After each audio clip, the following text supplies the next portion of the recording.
I was going to start out with announcing breaking news. This is a news flash. Highlands won the state championship this year, just in case you hadn't found out.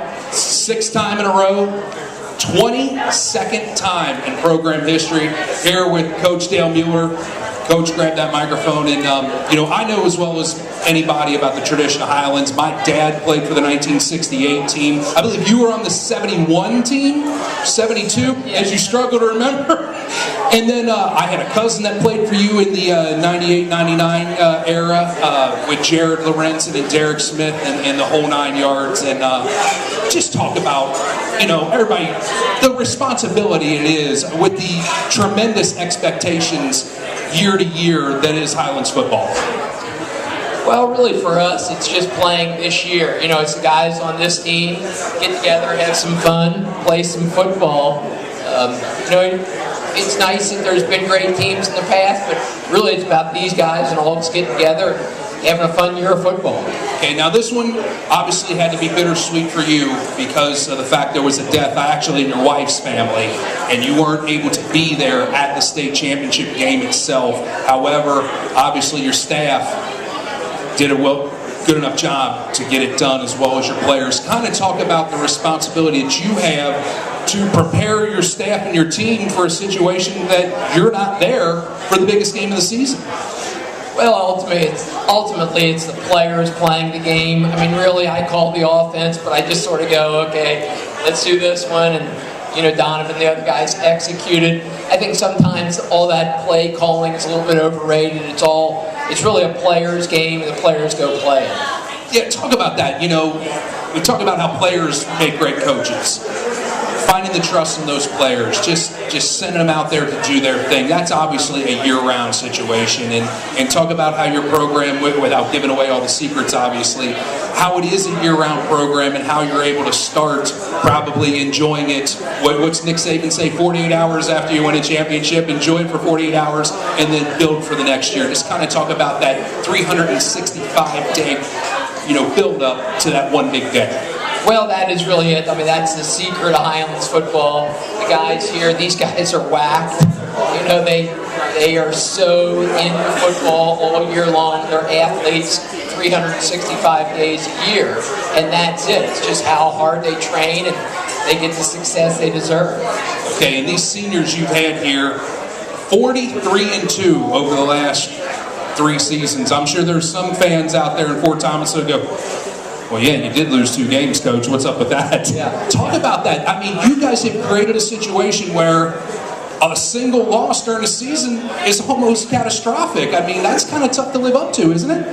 Not really. I mean, in reality, it's a high school football game, and we win a game, we lose a game. It's not like we go home crying about it. We do try to win all our games, but it's not catastrophic. I mean,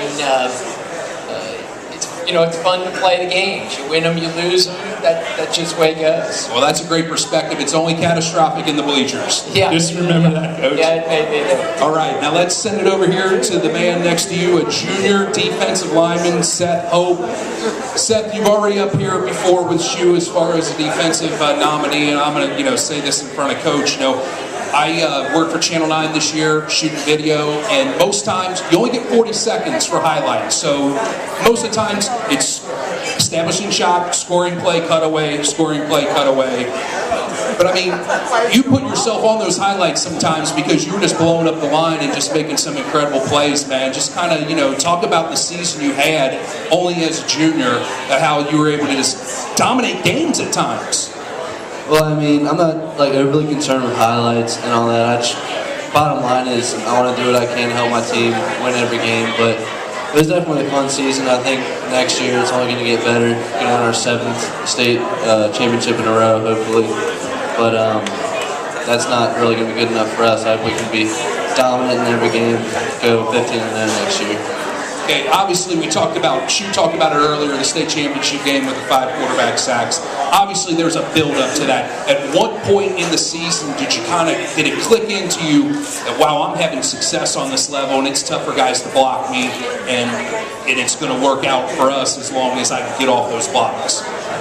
Well, it's just kind of all year, you know. I think after spring ball of last year, I realized like I've got something special, and just all year really, I was hoping to have the success that I had. For the most part, I just made it work. All right, I appreciate it, Seth. We'll go ahead and hand me that. We'll send it over to the man here directly to my right, Mitchell D. Mitch, you're one of the big guys on the offensive line. You're the center on the team. Yeah. And what's always amazed me about Highlands a lot of times, and like my cousin David Laber, you know, to look at you, you don't look like the biggest guy in the room, which is what you would think about an offensive lineman. So talk about the coaching and the technique that goes to the fact that you guys are controlling the line of scrimmage without being 6'5" and 300 pounds. Well, in our scheme, we do a man scheme, and it's more based on your speed. And with our guys, we really emphasize our feet. It's not so much how big you are. You got to move your feet every play. You got to move them fast to get the job done. Okay, now you're holding the microphone with your right hand. If we had a camera, we would zoom in on that. Not one, but 2 championship rings on his fingers for a senior. And there's probably another one that's still at the jeweler that hasn't. First of all, how do you decide which finger to get sized? Well, this one, the first one, I figured my ring finger, and then the next one's on my middle one. You know, I'm going for the 3 in a row across the hand, so waiting for that third one to get in to complete it. So it's a good thing Coach has you in the weight room year-round, because people won't hassle you on the street that take one of those off of your hand there, man. But congratulations, you guys have worked extremely hard for that. And of course, you're the center. That means you hike the ball to this guy right here, Donovan McCoy. Donovan, go ahead and take the mic. And Donovan, you know, you had one of the most incredible seasons, you know, for Highlands football. You know, the previous 2.5 to 3 seasons, a lot of folks were talking about Patrick Tolles.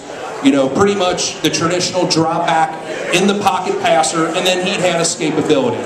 But with you, it was more like from the game, the footage that I shot and I saw, you could do all that, but it's more like your legs are what set up the throws. Kind of talk about your versatility, you know, in that manner. You know, we had a lot of plays that we ran with Pat that we still ran this year, but a lot of them were also more on the move outside the pocket for us. Just really getting me in open space where we could have the throw down the field or at the sticks, or if nothing's there, you know, the option to run is always there. He was always the first to tell me, you know, the best quarterback draw isn't a quarterback draw, it's a pass play that you end up running. So that was a big part of our game plan, game after game, and obviously had a lot of success with it this year. Okay, now my first game with tristatefootball.com, I spent a few years with ICN6, and then I worked with Tri-State Football. Pat was the quarterback, and Jared Lorenzen was the quarterback coach, and it was a blowout, so you got some time in the second half. And so I asked Jared, I said, so what's up with the left-handed kid you brought in the second half? He says, Donovan McCoy is probably going to be the best quarterback you'll never hear of because of the fact you were behind Pat. And just to get you on the field, you played wide receiver last year. Kind of talk about the sacrifice you made in order to get playing time and still be productive for the team. Oh, it's absolutely a sacrifice because, I mean, I wanted to play quarterback, obviously, but that wasn't what was going to benefit the team the most. We needed a spotted receiver, and that's where we put me. And, you know, luckily we had Pat throw a few balls to me down the field, and had some success there, and it wasn't too bad switching back to quarterback senior year. Now tell me this, did you play wide receiver before last year? No, that had been the first time ever. So that had to be kind of stressful. It's not really stressful. I mean, it's a game of football, you know. The way you look at it is, it's if you're a football player, you know, wherever you get put on the field, that's what you enjoy, that's what you want to be doing. So it wasn't that stressful. It was I was out doing what I like to do. I was out on the field on Friday nights playing in front of all the people in the stands, all my fellow students, you know, having fun with my fellow teammates. All right, man, and I remember over at Elder, you did get in the junior year as a quarterback and led the team to victory. Ladies and gentlemen, once again, 6 consecutive state championships for the Highlands Bluebirds, 22 overall. Will they do it again next year? We'll have to find out. Make sure you tune into tristatefootball.com and find that out. Follow the Bluebirds as well as all of these teams in the house. Dan Klaskins, back to you, my man. And that's my man, DJ, in the house, Denny Jansen.